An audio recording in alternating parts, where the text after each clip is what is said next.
Hello everyone, कैसे हैं आप सभी। आशा करती हूँ आप सब बहुत बहुत अच्छे होंगे। मैं भी अच्छी हूँ। मैं अनीता सिंह यूट्यूब चैनल अनीता की ज़िंदगी में आप सभी को बहुत बहुत स्वागत करती हूँ। तो जिसने भी अभी तक हमारे चैनल को सब्सक्राइब नहीं किए होंगे प्लीज़ सब्सक्राइब कर दीजिएगा और हमारे वीडियो को लाइक कर दीजिएगा। जो बेल आइकन उसको प्रेस करना नहीं भूलिएगा ताकि मेरी कोई भी नई वीडियो सबसे पहले आप तक पहुँचे। तो आज है जितिया व्रत, यानी पुत्र जीवित के लिए हम महिलाएँ करते हैं अपने पुत्र की सलामती के लिए। तो आज मैं व्रत की हूँ। हमारा जो पूजा स्नान सब कुछ हो चुका है। बता दूँ एवरीवन कि मैं जितिया को अर्घ देती हूँ सूरज भगवान को। जो जितिया होता है वो उसमें अपना जो केला, जो भी अपना फल सामग्री होता है, केला सेब अनार जो भी हो रहता है पश्चिमी, सब हम अर्घ देते हैं जित बंधन को साईं को और सूरज भगवान को। तो अर्घ मेरा हो गया है, ये बस सब कथा होना बाकी है। तो आप सबको मैं साथ में लेकर चलूँगी अपने ब्लॉग में। तो चलिए आप सब भी देखिए हमारी कथा पूजा कैसे होता है।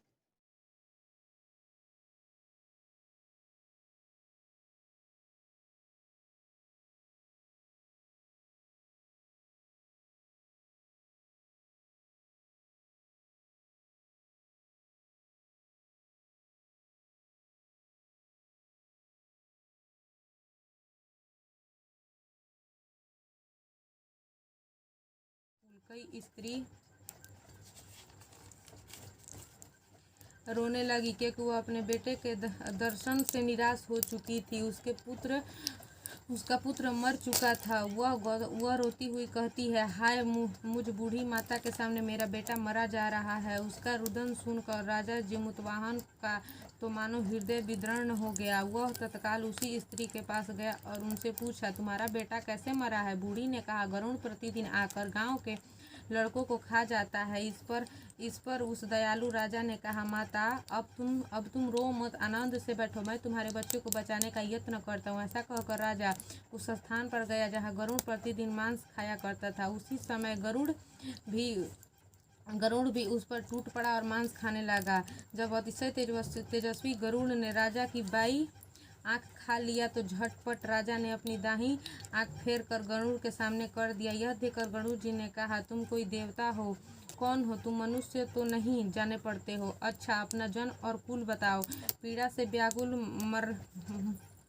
मान वाले राजा ने कहा, हे पक्षीराज, इस तरह के प्रश्न करना व्यर्थ है। तुम अपनी इच्छा भर मेरा मांस खाओ। यह सुनकर गरुड़ रुक गए और बड़े आदर से राजा के जन्म और कुल की बात पूछने लगी। नागलोक चले, वहाँ से अमृत लाकर उन्होंने उन मरे मनुष्यों के हड्डियों पर बरसाया। ऐसा करने से सब लोग जीवित हो गए जिनको कि पहले गरुड़ ने खाया था। राजा के त्याग और गरुड़ की कृपा से वहाँ वाले को बहुत कष्ट दूर हो गया।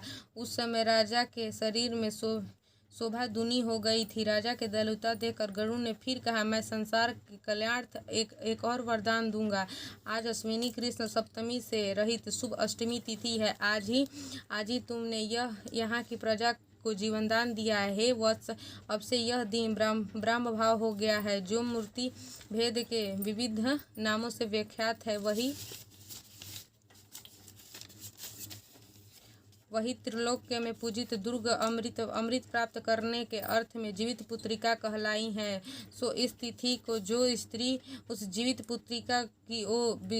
पुत्रिका और कुश की आकृति बनाकर तुम्हारी पूजा करेगी तो दिनों दिन उनका सौभाग्य बढ़ेगा और वंश की बढ़ोतरी होती रहेगी। हे महाभागी, इस विषय में विचार करने को भी आवश्यकता नहीं है। हे राजन, सप्तमी से रहित और उदय तिथि के अष्टमी को व्रत करें, यानी सप्तमी विधि अष्टमी जिस दिन हो उस दिन व्रत न करें, शुद्ध अष्टमी को व्रत करें और नवमी में पारण करें। यदि इस पर ध्यान न दिया गया तो फल नष्ट हो जाएगा और सौभाग्य तो अवश्य नष्ट हो जाएगा। जिमुतवाहन को इस तरह वरदान देकर गरुड़ वैकुंठ धाम को चले गए और राजा भी अपनी पत्नी के साथ अपने नगर को वापस चले आए।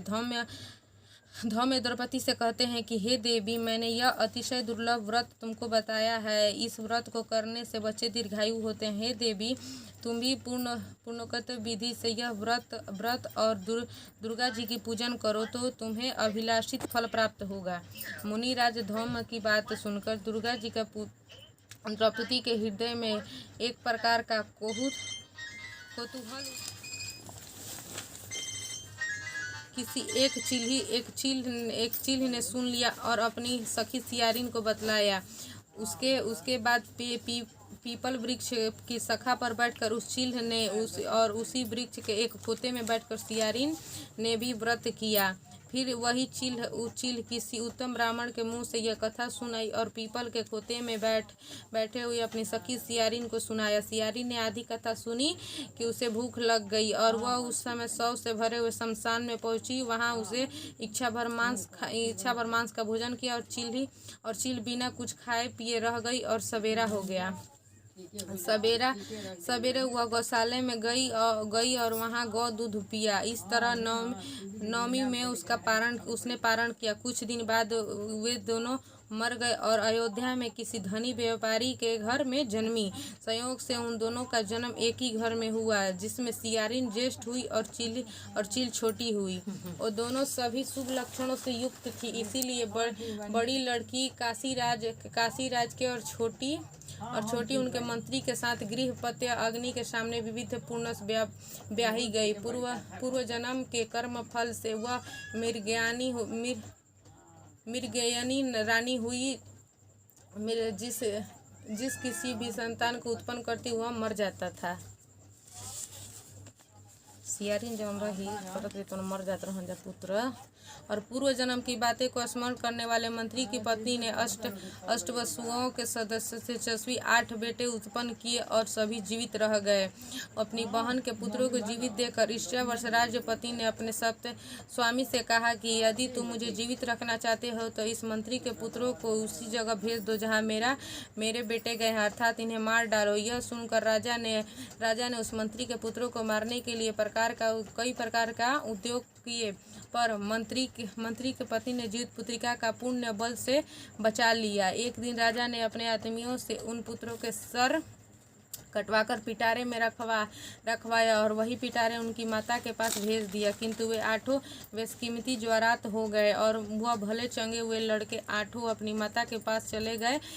उनको जीवित देखकर राजपति ने बड़ी विषमता हुआ। अंत में वह मंत्री के पत्नी के पास आई और उसे पूछा, बहन, तुमने कौन सा ऐसा पुण्य किया जिसके बार मारे जाने पर भी तुम्हारे बेटे नहीं मरते हैं? इस पर मंत्री की पत्नी ने कहा, पूर्व जन्म में चील थी और तुम सियारिन थी। हमने और तुमने साथ साथ जीवित पुत्रिका का व्रत किया था। तुमने व्रत के नियमों के भलीभांति पालन नहीं किया था और मैंने किया था। इसी दोष से हे बहन तुम्हारे बेटे नहीं जीते। ओ राज रानी, अब भी तुम उस जीवित पुत्रिका व्रत को करो तो तुम्हारे बेटे दीर्घायु होंगे। मैं तुमसे सच कह रही हूँ। उसके कथा सुना रानी ने व्रत किया, तभी से उसके कई बेटे सुंदर और दीर्घायु होकर बड़े बड़े राजा हुए। सूत जी कहते हैं कि सब प्रकार के आनंद देने वाले मैंने यह दिव्य व्रत बतलाया। स्त्रियों चिरंजीव संतान चाहती हैं तो ये विधि पूर्वक का व्रत करें। एक बार बोलो, जीत भगवान की जय, विष्णु भगवान की जय, गरुण भगवान की जय।